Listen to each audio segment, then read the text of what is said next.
Hi everyone. To get started for discussion week 2, the first part of the question says, what is my personal background regarding faith and science? I mentioned it last week how I went to a private Christian school, preschool, all the way through senior year of high school.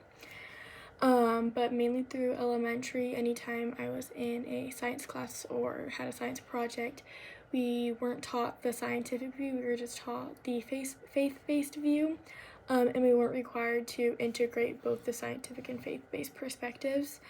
I think my teachers did this just to keep it simple in the science classroom because science can be confusing for younger students.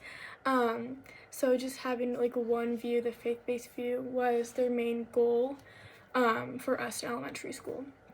And then as I got into middle school, they slowly brought in the views of scientific views and perspectives, while also having a very heavy focus on the faith-based views. They didn't quite teach us how to integrate them both.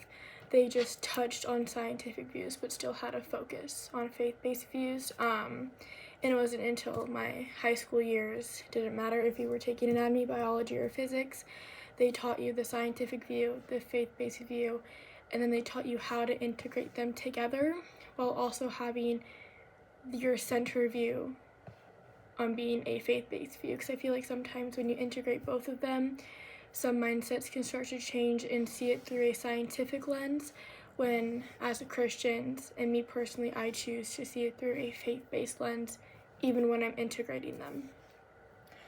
So that was my background on faith and science. And then the second question, what model best describes my faith? I said the integration between science and faith, and how science can explain the how and not the why, but faith can explain the why. Just like how we learned last week that science can't help with religious nature, but only faith-based views can.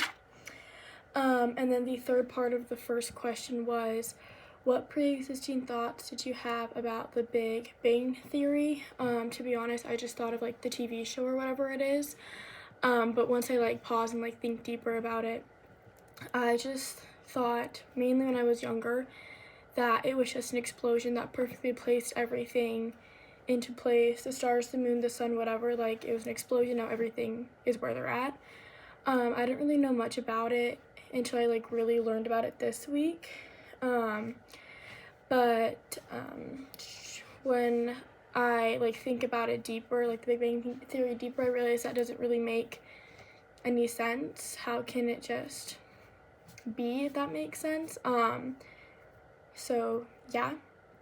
And then for the second part of the discussion, what is cosmic microwave background and how does it support the Big Bang Theory? Cosmic microwave background is an electromagnetic radiation that we can detect in every direction in space and supports the Big Bang Theory because it predicted that the universe was in a hot state and then it would be radiated, and that when it cooled is when it expanded. And yeah,